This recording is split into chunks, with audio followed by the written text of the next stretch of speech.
से निपटने में कृत्रिम बौद्धिकता की भूमिका विषय पर अधिवक्ता और समाज के जागरूक व्यक्तियों की एक संगोष्ठी का आयोजन। बताते चले कि गुड़िया स्वयंसेवी संस्थान विगत 35 वर्षों से मानव तस्करी व बाल वेश्यावृत्ति के विरुद्ध कार्य कर रही है। गुड़िया द्वारा अपने इस कार्य के अनुक्रम में 10 सितंबर 2023 रविवार को कंटोनमेंट स्थित होटल रमाड़ा में अधिवक्ता व समाज के अन्य जागरूक व्यक्तियों की एक संगोष्ठी मानव तस्करी से निपटने में कृत्रिम बौद्धिकता की भूमिका विषय पर आयोजित की गई।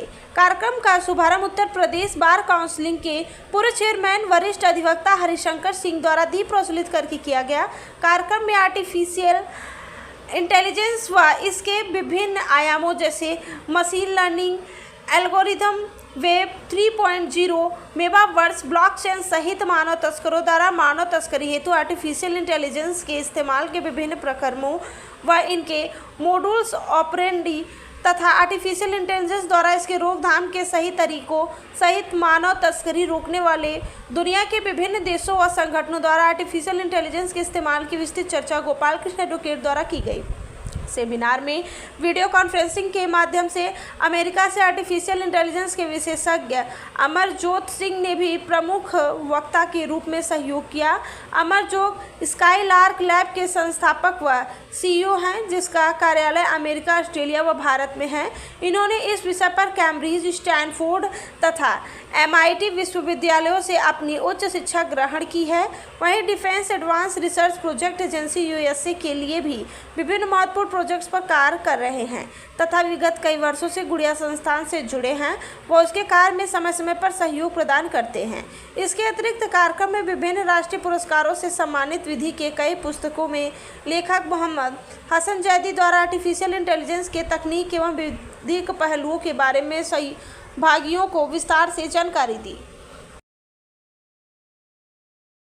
से फिल्माया गया है। इवन एक और है पिक, ये कहा कि कभी कभी होता है कि व्हाट्सएप को उसने फोटो भेज दिया कि हम लोगों ने विवाह कर लिया है और हम लोग सुखीपूर्वक यहाँ पे रह रहे हैं, लेकिन अब हमें उसका लोकेशन नहीं पता। तो मेरा नाम अजीत है और मैं गुड़िया संस्थान का संस्थापक और डायरेक्टर हूँ। अजीत जी, आज जो ह्यूमन ट्रैफिकिंग के बारे में डिस्कशन किया जा रहा है, क्या निर्णय निकला, इसमें क्या करती है संस्था आपकी ह्यूमन ट्रैफिकिंग को लेके? ये गुड़िया संस्थान की जो स्थापना ही हुई है वो जो लड़कियों और महिलाओं की जो तस्करी हो रही है उसके रोकथाम के लिए।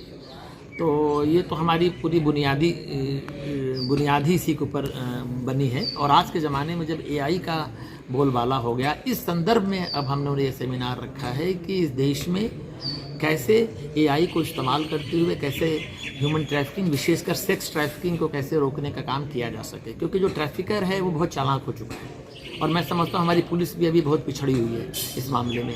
तो ये जो टेक्नोलॉजी का सारा मामला, इसके ऊपर हम पिछले 2-3 सालों से रिसर्च कर रहे हैं, जो हमारे अमेरिका की बड़ी अग्रिम जो कंपनी है उसके साथ मिलकर, और हम लोगों ने काफ़ी कुछ उस पर रिसर्च किया है। और हमारा भी सुप्रीम कोर्ट में PIL भी आने वाला है, जो हमने लड़कियों की रेस्क्यू के लिए किया है। तो मुझे उम्मीद है कि इस PIL के माध्यम से ये जो हमारा पूरी जो अनुभव है, ये जो पूरा जो एक्सपेरिमेंट हम कर रहे हैं आर्टिफिशियल इंटेलिजेंस के माध्यम से कैसे मानव तस्करी को रोका जाए, उसको हम इस्तेमाल कर पाएंगे इस पूरे देश के भला के लिए। अजीत जी, एक सवाल ये उठता है कि आजकल देख रहे होंगे आपकी जनरेशन को लेके कम्युनिकेशन गैप बढ़ता जा रहा है और बच्चे को PUBG जैसे इंटरनेट से भला फुसला के दूसरे कंट्रीज भेजा जा रहा है और बहुत सारा ऐसा ट्रैफिकिंग हो रहा है। इस पे क्या कहना चाहेंगे आप? जी बिल्कुल, यही तो मुद्दा हमारे सेमिनार का है। और ये पूरा जो अगले कदम में जो हम काम कर रहे हैं, हम यही कह रहे हैं कि जो पूरा AI के माध्यम से, आर्टिफिशियल इंटेलिजेंस के माध्यम से ऐसे जो संवाद हो रहे हैं, ऐसे जो ऑनलाइन ट्रांजैक्शंस हो रहे हैं, उसको कैसे रोका जा सके। और इसमें हम पुलिस को भी मदद कर सकते हैं और माननीय सुप्रीम कोर्ट के माध्यम से पूरे देश में भी हम इसको लागू करवा सकते हैं। हमारी पूरी कोशिश यही है। बता दें। मैं गुड़िया संस्थान का लीगल कोऑर्डिनेटर हूँ, लीगल हेड हूँ। मैं गुड़िया संस्थान से संबंधित जितने मुकदमे हैं उनकी पैरवी लोअर कोर्ट से लेकर एपेक्स कोर्ट तक करता हूँ। आज किस तरह कार्यक्रम है?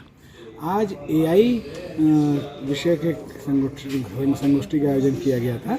आज की जो संगोष्ठी है उसका मुख्य विषय ये है कि AI का इस्तेमाल ह्यूमन ट्रैफिकिंग को रोकने के लिए हम कैसे कर सकते हैं।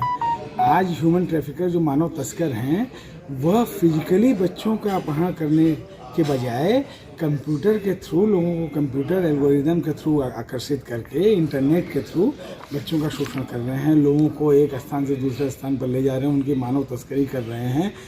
उसको रोकने के लिए हम जब ट्रैफिकर एआई का इस्तेमाल कर सकता है तो हम कौन से एआई का इस्तेमाल कर सकते हैं, कौन से ऐसे टूल्स हैं, कौन से ऐसे सॉफ्टवेयर है जिससे इंटरनेट पे निगरानी रखी जा सकती है और मानव तस्करी का शिकार होने वाले बच्चों को रोका जा सकता है, या जो मानव तस्करी के शिकार हो चुके हैं उनके रेस्क्यू के बारे में, उनको वापस ले आने के बारे में कौन से ऐसे सॉफ्टवेयर हैं कि जिसके माध्यम से हम आसानी से रेस्क्यू कर सकें, या जो व्यक्ति मानव तस्करों के जंजाल में फंस चुका है उसके पास यदि वो कंप्यूटर पर बैठा है, मुंह से किसी से नहीं बोल पा रहा, उस स्थिति में नहीं है, लेकिन वो कंप्यूटर का इस्तेमाल उसको करने दे रहा है ट्रैफिकर अपने स्वार्थ के लिए, कभी कभी सेक्स प्लेजर के लिए, कभी कभी आजकल आप देखे होंगे इंटरनेट के थ्रू लोगों का शोषण हो रहा है। तो इंटरनेट पे यदि उसका एक्सेस इंटरनेट पे है तो कैसे वो अपनी बात को लॉ इन्फोर्समेंट एजेंसीज तक पहुंचा सकता है जिसका पता मानव तस्कर को न लग पाए। तो ऐसे कई सॉफ्टवेयर हैं दुनिया में, ऐसे कई लोग हैं, दुनिया के अलग अलग सरकारें एआई का इस्तेमाल कर रही हैं, पुलिस एआई का इस्तेमाल कर रही है। उसके बारे में यहाँ पे एक अवेयरनेस जानकारी लोगों के बीच में जानने का प्रयास किया गया है।